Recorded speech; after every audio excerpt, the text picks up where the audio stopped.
Hi, I'm Karen, and I'm a social media addict, and this is a story of how I got addicted. I made my first viral video 10 years ago, and I can remember it so clearly. I posted it, and that day, it got a few thousand views, and I thought that was amazing. And I woke up the next morning, and I hit refresh, and it had over 1 million views. Oh my God, I was stunned. That high was the highest high I've ever felt in my whole life. It felt good. Why did it feel so good? I think because I had a lot of insecurities and I just wanted someone to tell me I was special. All of a sudden, millions of internet strangers telling me, yeah, I'm special. It felt good, and I wanted more. Social media is a hell of a drug, and like a drug addict, I spent the next decade of my life chasing that high. It was always the same cycle. I would post the video and get a high, and then crash. Then I need another hit, so post another video, get a high, and then crash, high, and then crash, over and over until each high was less than the last before, and over time, it just all felt kind of empty. I fell into a trap. I started measuring my self-worth in likes and views, and that is a formula for unhappiness. And that's what I want to talk about today. The artist versus the algorithm.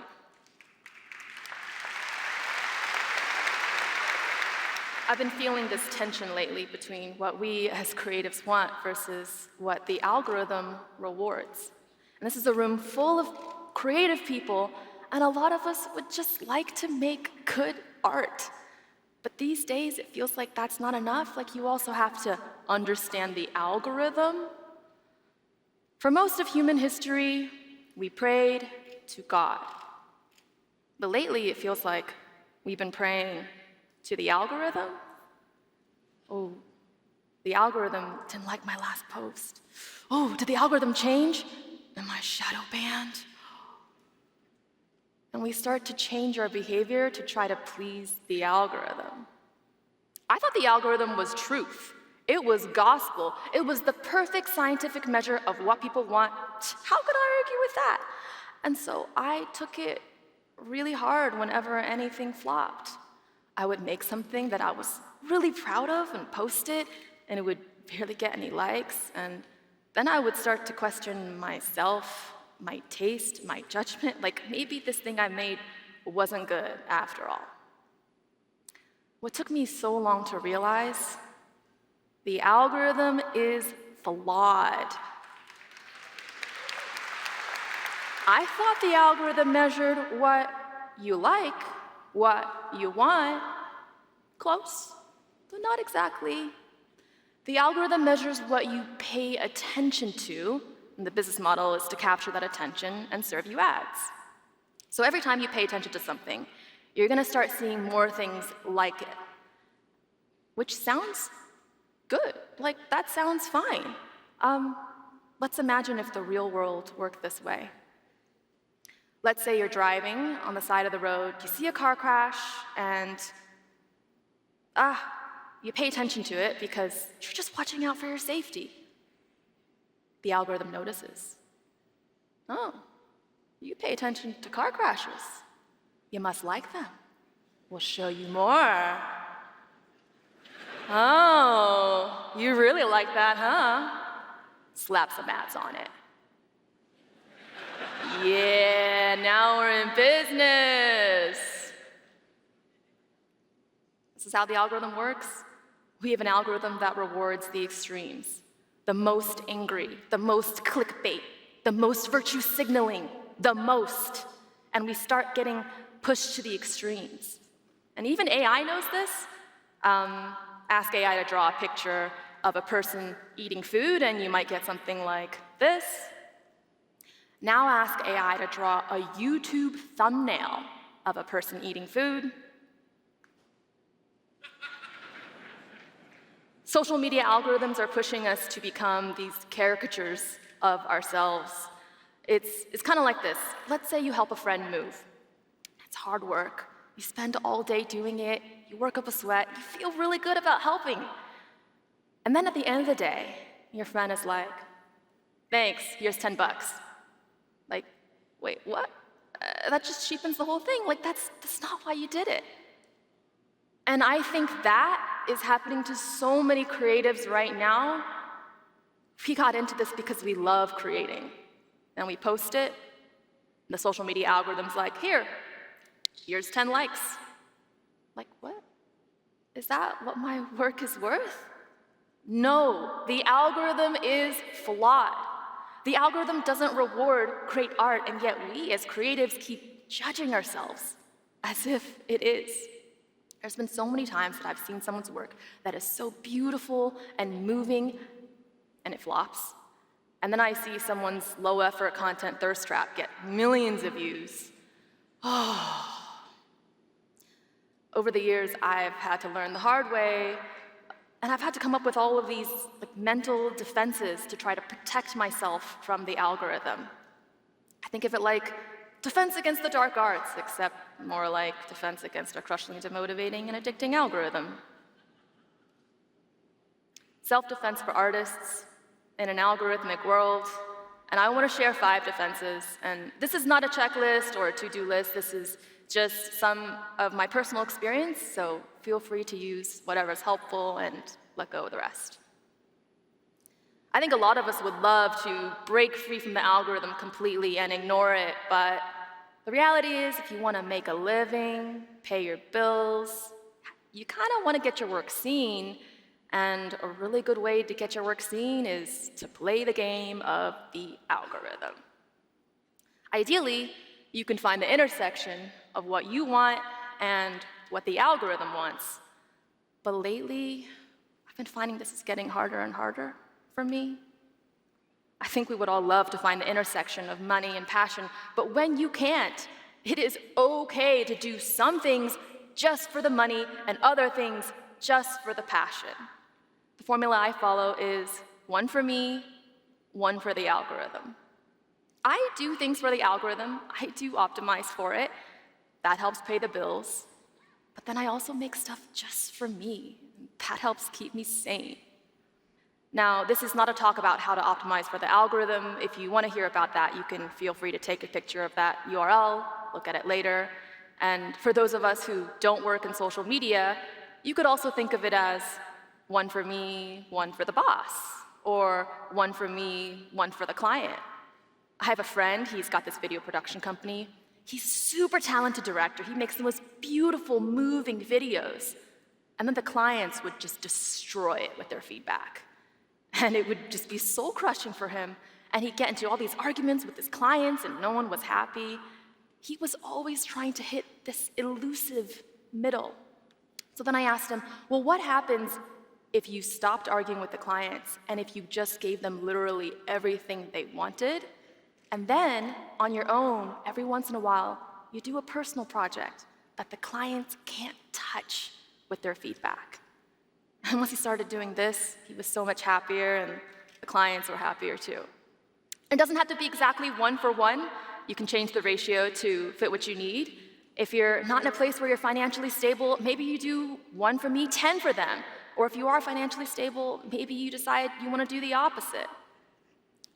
There's this quote: if you create content based on the fear of losing followers, you may end up losing yourself. Damn. When I saw that, that's when I told myself, the 1 for me, I could not let that number go to 0. So for the ones that I do for me, I post those too. But for those, I tell myself, okay, I'm not gonna judge myself for the number of likes or views on this one.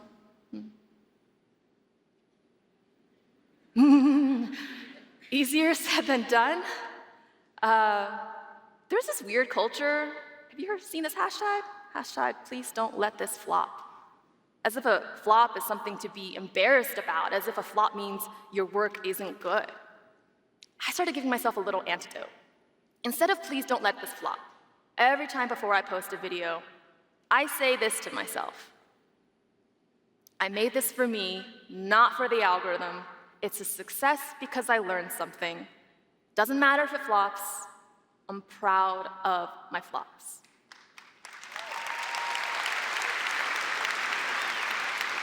Let's break this down. I made this for me, not for the algorithm, and I'm not going to define success as likes or views. I will define success as just whether I learned something.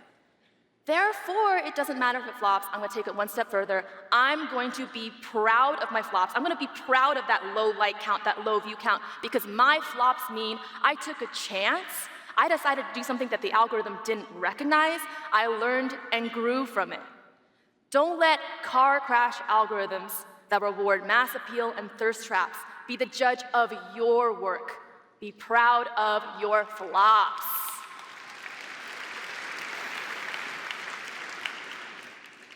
How many of us have heard the key to being successful on social media is consistency?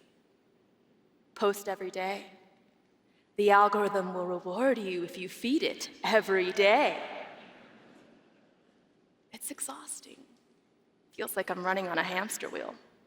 You post something, the algorithm gives it 24 hours, then the attention is gone, and then you're supposed to do it over and over and over again. I want to share something that helped me get off the hamster wheel. Seek respect, not attention. It lasts longer. There's videos that people have made. That I remember a year later, 5 years later, 10 years later. I respect those artists so much. Those are the artists that I'm always trying to hire. And then I see some low-effort content, and I don't even remember who made it a day later, even if it got millions of views. This quote gave me the courage to get off the hamster wheel, put more effort into fewer things, and prioritize making things that I respect instead of constantly clamoring for attention. So, we've been talking about social media algorithms. We should probably talk about AI algorithms too. I think something we hear a lot about is how AI is a tool. It is a tool to creatively empower humans. And yes, that is true. The weird thing is, I can feel incredibly creatively empowered by these AI tools at the same time that I feel a little sad that something so beautiful and special, art that humans once did for each other, can now be done better and faster by machines.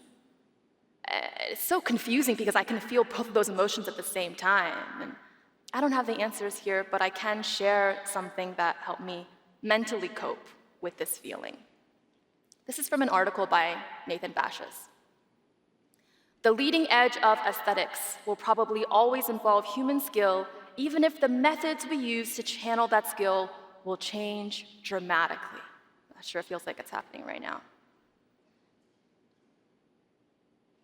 We should think of AI tools more like an instrument that can be played well or poorly, and less like a replacement for humans. Human plus AI is probably going to beat AI alone for a long time.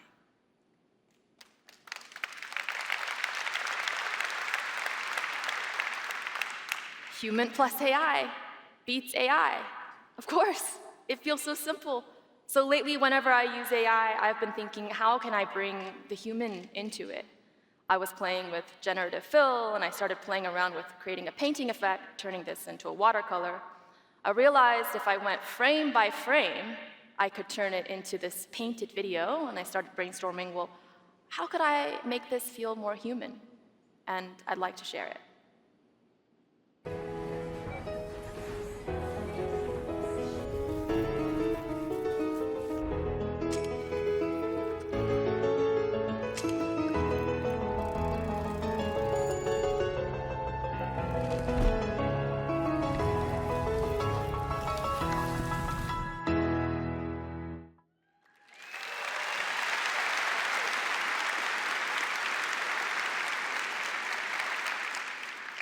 Sometimes I do worry that because of AI, our feeds are going to be flooded with all of this synthetic content, And I think one antidote we have to that is to infuse as much human as we can whenever we use AI. You know, when all these AI tools started coming out, I thought, this is so exciting. Felt like Christmas, opening a new present every day, always new toys to open, always new things to try. But after a few months, I started noticing I was getting kind of overwhelmed. And I didn't even have time to learn a new tool and explore it before another one came out. And after a while, I started to feel a little more like this. I just felt so overstimulated. It was just this constant whiplash, just constantly new things to learn, new things to try, ever-ending to-do list. Ooh, how did I get here? Let's rewind to 15 years ago. Remember that feeling when you got your first smartphone? I remember thinking, this is great. Waiting in line at the grocery store? Scroll. Waiting in line at the airport? Scroll. I'm never gonna be bored again. Yeah. But humans experience boredom for a reason. When you're bored, your mind gets to wander, and I found I've come up with some of my best ideas when I let myself be bored. They have actually run science experiments where they force people to be bored, and then those people perform better at creative tasks afterwards than people who were not forced to be bored. So boredom is this secret weapon to creativity, and yet we are systematically eliminating boredom with our phones. When I hear a juicy news story, I run to the internet comments to find out, what do the internet comments say? I didn't even stop and ask myself, well, what do I think? My phone is crowding out my mind. In a world where we are constantly pumping ourselves full of content, our phones are crowding out our ability to think original thoughts. The brain needs space to breathe. But how can I take time away from screens when I have so much FOMO? I have to keep up, otherwise I'll get left behind. I want to tell you about my friend, Leah. She is this artist, this is some of her work, and I was working with her on a project, and on Friday night she told me, I'm not going to be online for the next 24 hours because it's Shabbat. And on Saturdays, she doesn't work or use technology, and she spends that time instead with her family. She is this innovative, creative technologist, and she's on the cutting edge of AI, and yet a full 1/7 of her life is free from screens? I'm thinking she's got it figured out. I wanted to try it. So I was inspired by this tradition of Sabbath, and I gave myself a challenge. What if on Saturdays, I don't look at screens? No phone screens, no computer screens, no TV screens. Screenless Saturday. The first time I did it, it was so hard, but also refreshing. Imagine a day without screens. You wake up, instead of the anxiety of checking what's new, what did I miss? Oh, there's nothing I have to do except remember how to be human. And I thought after my screenless Saturday, I'd be rushing to my phone to find out what I missed. But a curious thing happened, which is I started finding it easier and easier to resist my phone for the rest of the week. And I don't do it every single Saturday, but I have done it most Saturdays this year. And if you want to try it, you can tweak it to fit your life. Maybe it's a different day of the week. Maybe you do it once a month. If you have people who depend on you, maybe you do it together. I've done so many things to try and shut up my phone, and this is the single best thing I've done to try and feel human again. So those are my 5 defenses. It is what I do to protect myself from the algorithm. But it's not really fair to expect people to do all this mental jujitsu. Like, I shouldn't have to do it. You shouldn't have to do it. It's like asking us to design our own seatbelts. That should not be our job. It is the job of the car manufacturers to design the seatbelts. And I feel like we are at that tipping point again with our technology. What would it look like if the next generation of technology was designed more mindfully? Okay, I want to share something. This is so random, and I went back and forth debating whether I should include this or not. And this is not a solution, but it's just something that I find really interesting. Okay, so some of us have a work laptop versus a personal laptop, or maybe you have like a work phone versus a personal phone. So this is my work phone. It's struggling a little bit in the direct sunlight. And this is my personal phone. I call it my newspaper phone because it really feels like I'm looking at a newspaper that can refresh. And it's kind of like a Kindle, but it's shaped like a phone, and it's janky, but it works. I can technically do everything on it. I can listen to podcasts, I can look stuff up, I can check the schedule of Adobe Max, and I can even watch TikTok. I don't usually have TikTok on this phone, but I installed it just to show you, yes, you can watch TikTok, but I mean, look at it. The addicting things just kind of become unappealing. With this thing, I get in, I look up what I need, and I get out. Look, my goal is not to get you to buy one of these, but if you want to, please do your research first. This thing has a ton of flaws. It doesn't even support a SIM card. It's not quite ready for prime time. But I love this phone. I love what it represents, which is, it challenges my assumptions of what a phone should be. For the last decade, the phone has been about more. More. What more can we cram in? How more can we addict you?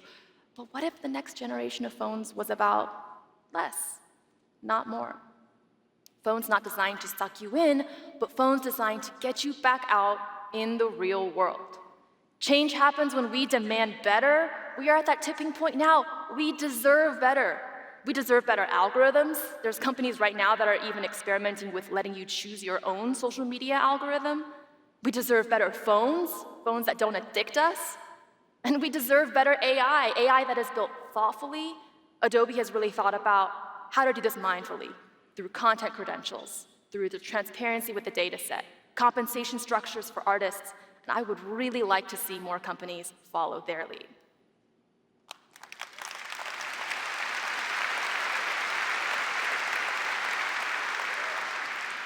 Change happens when we demand better. We are at that tipping point. We absolutely deserve better. I want to end by shouting out some amazing humans who helped me with this. They are fantastic. You should absolutely hire them. This presentation was human plus AI, mostly human with a little bit of AI. And last, if you decide you want to try anything from today, I would love to hear from you what's working, what's not. Thank you for giving me your attention. It's such a scarce currency these days. Thank you.